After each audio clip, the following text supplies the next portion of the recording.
नमस्कार मित्रांनो, योगसूत्रच्या पुढील भागात मी वर्षा पांडे आपले स्वागत करते. मागील भागात आपण दिवाळीला ज्या काही शारीरिक समस्या आपल्याला होऊ शकतात दिवाळीच्या दरम्यान त्याविषयी बोललो होतो. त्यातला आपण एक भाग आज बघूया. आज आपण बघणार आहोत ह्या दरम्यान जी कोरडी आणि थंड हवा सुरू होते आणि दिवाळीच्या फटाक्यांमुळे जे प्रदूषण होतं त्याचा ज्यांना श्वासाचे त्रास आहेत त्यांना निश्चित त्रास होतो. अस्थमॅटिक कंडिशन्स असतील किंवा काही सतत ॲलर्जिक कंडिशन्स ज्याच्यात सतत खोकला राहणे, सर्दी राहणे, ड्राय कफ, नुसतं घशात आपल्याला सतत काहीतरी खवखवल्यासारखं होणे, अशा ज्या समस्या आहेत तर त्या समस्यांमध्ये वाढ होऊ शकते. आपण ह्या समस्यांवर काय आपल्याला उपाय करता येईल तसं बघूया. एक तर कोरडी हवा सुरू झाल्यामुळे आपण दिवसभर थोडं, फार नाही पण कोमट पाणी प्यावं, जेणेकरून घशाला सतत जे इरिटेट होतं ते होणार नाही. त्याशिवाय ज्यांना या धुळीचाही त्रास होतो आणि प्रदूषणाचा त्रास होतो तर त्यांच्यासाठी आपण 2-3 आज क्रिया सांगणार आहे आणि प्राणायाम सांगणार आहे, 1-2 योगासने सांगणार आहे. आपली लंग्सची ताकद वाढवण्याच्या दृष्टीने आपण एक शशांक आसन म्हणून एक आसन आहे जे फार दिसायला करायला सोपी पण फार इफेक्टिव्ह असं आसन आहे. ते कशा प्रकारे करायचं ते मी सांगते. आपल्याला वज्रासनात यायचंय. वज्रासनात आल्यानंतर दोन्ही हात छान वर स्ट्रेच करून घ्यावेत आणि त्यानंतर पूर्ण हात जिथपर्यंत आपले जातील तिथपर्यंत ठेवून मग हळूहळू बॉडी रिलॅक्स करत खाली यायचंय. खाली येताना आपलं कपाळ जमिनीला टेकेल याप्रमाणे आपल्याला खाली यायचंय आणि आपली कमरेपासून पाठीचा भाग पूर्ण जास्तीत जास्त फ्लॅट होईल असं आपल्याला बघायचं आहे. मी करून दाखवते याप्रमाणे. आणि मग हळूहळू रिलॅक्स करत हे हात जसे मागे येतील तसे आणावे. सीट व्यवस्थित टेकवून घ्यावी.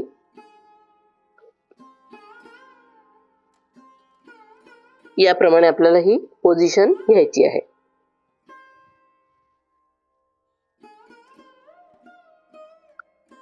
यामध्ये आपण कम्फर्टेबल होईल तितकं अर्धा मिनिट, 1 मिनिट याप्रमाणे थांबू शकतो. पण ह्यामध्ये आपल्या लंग्सची कॅपॅसिटी कशी वाढेल तर आपण ज्या वेळेला पूर्ण शशांकासनात येतो त्यावेळी आपल्याला श्वासावर पूर्ण लक्ष द्यायचं आहे. श्वास किंवा लंग्स असे थोडे दबल्यासारखे आपल्याला वाटतील तर त्या लंग्सवर लक्ष ठेवून आपले श्वास आपण दीर्घ करण्याचा प्रयत्न करायचा आहे. म्हणजे मोकळा आणि मोठा श्वास घ्यायचा प्रयत्न करायचा आहे आणि तो सोडायचा प्रयत्न करायचा आहे. ह्याने आपल्या लंग्सची ताकद वाढायला मदत होते. मी परत एकदा आपल्याला श्वासाचे आवाज येतील, मी करून दाखवते.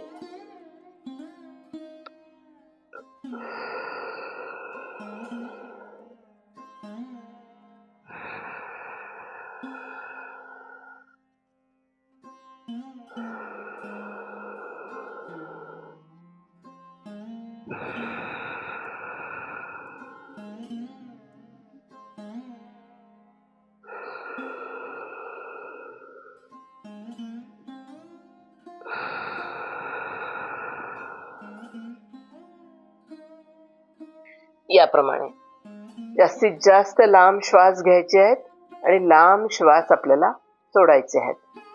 या शशांकासनाने ज्यांना अस्थमाचा त्रास आहे त्यांना निश्चितच फायदा होईल.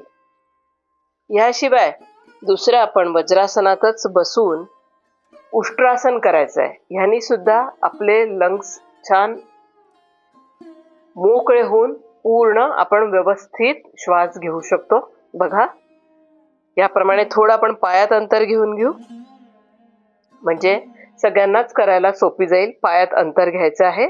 त्यानंतर हळूहळू आपल्याला जेवढं जमेल त्याप्रमाणे पोझिशन घ्यायची आहे. पूर्ण मान मागे टाकून द्यायची आहे आणि तिथे सुद्धा आपल्याला श्वासोश्वास करायचा आहे. आता ज्यांना अशा पोझिशनमध्ये उष्ट्रासन जमणार नाही त्यांनी दोन्ही पायाची बोटं अशी थोडी उंच करायची आहे, जेणेकरून आपल्याला हात आपल्या टाचांवर टेकवायला मदत होईल. हेही ज्यांना जमत नसेल त्यांनी दोन्ही हात आपल्या कमरेच्या मागे ठेवत जितकं आपल्याला मागे जाता येईल तेवढं मागे जायचं आहे आणि थांबायचं आहे. याप्रमाणे हे अतिशय सोपी असे 2 योगासने मी सांगितले. याशिवाय आपण प्राणायामाचा अभ्यास करू शकतो. प्राणायामाने आपले अनेक व्याधी दूर होतात. माझ्या प्रत्येकच भागात तुम्ही प्राणायामाचा अंतर्भाव बघतच असाल. तर ह्यासाठी भस्त्रिका हा जो प्राणायाम आहे, भस्त्रिका प्राणायाम अतिशय प्रभावशाली असा आहे. याने लंग्सची ताकद वाढवायला मदत होते. ह्यात आपण प्रत्येक वेळी फोर्सफुली श्वास घेतो आणि फोर्सफुली जेवढा श्वास घेतला तेवढाच तो सोडतो. त्यामुळे लंग्स पर्यंतच हा जो प्राणायाम आहे हा केला जातो. याने लंग्सची ताकद वाढायला मदत होते. कसा करायचा हा प्राणायाम?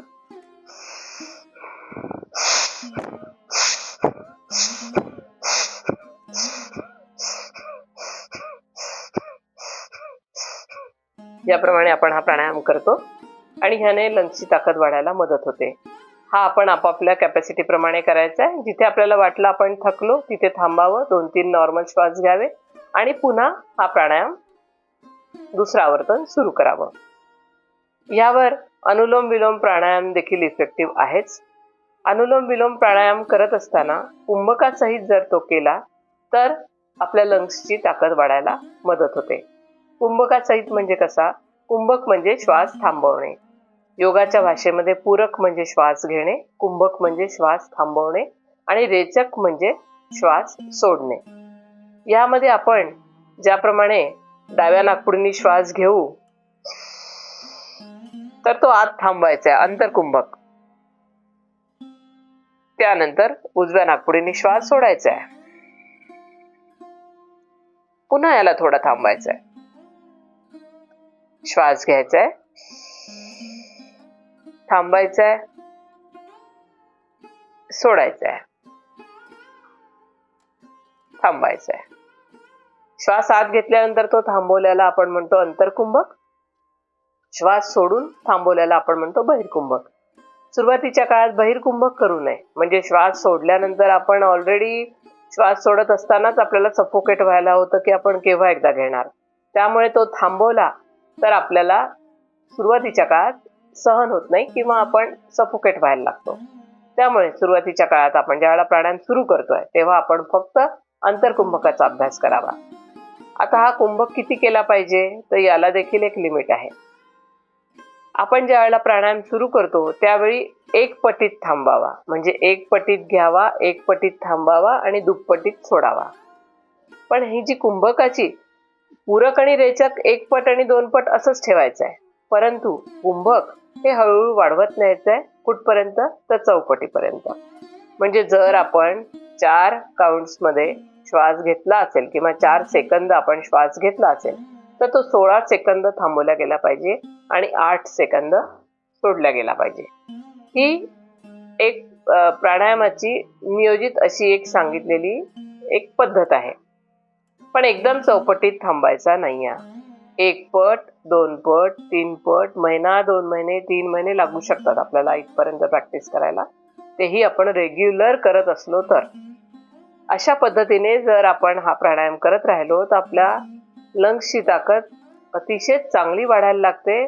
आपण अस्थमा असलेले लोक सुद्धा चढून जाऊ शकतात, ट्रेक करू शकतात आणि त्यांना श्वासाचा त्रास होणार नाही.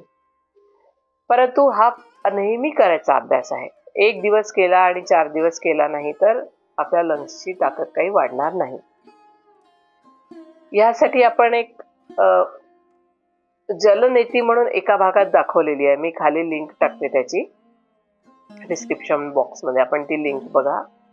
तर जलनेती हा देखील यावर एक अतिशय चांगला उपाय आहे. जलनेती ही शुद्धी क्रिया आहे. जलनेतीचा एक पॉट येतो, त्या भागात मी सगळं दाखवलेलं आहे. त्याने तो पॉट कोमट पाणी घेऊन एका नागपुडीला धरायचं आहे आणि विशिष्ट पोझिशन घेतली की ते पाणी फिरून डाव्या नागपुडीने बाहेर पडतं.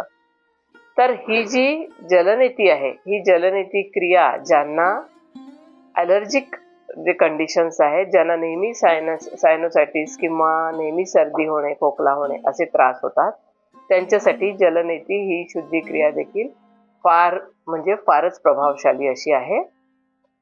आणि एक हस्तमुद्रा जी आपण वातमुद्रा म्हणू, ती आपण ह्याच्यावर फायदेकारक होईल. हस्तमुद्रा म्हणजे वायुमुद्रा म्हणजे तर्जनी आपल्या अंगठ्याच्या मुळाशी लावायची आहे आणि अंगठ्याने हे बोट दाबून ठेवायचं आहे. या वायुमुद्रेने देखील आपल्याला ज्यांना श्वासाचे त्रास आहेत त्यांना निश्चितच फायदा होऊ शकतो. याबरोबर ज्यांना घशाचेही विकार आहेत त्यांनी ह्याबरोबरच दुसरंही बोट जरी आपलं लावलं आकाश तत्वाचं याप्रमाणे, तर त्यांना घशाचे रोग सुद्धा बरे व्हायला मदत होईल.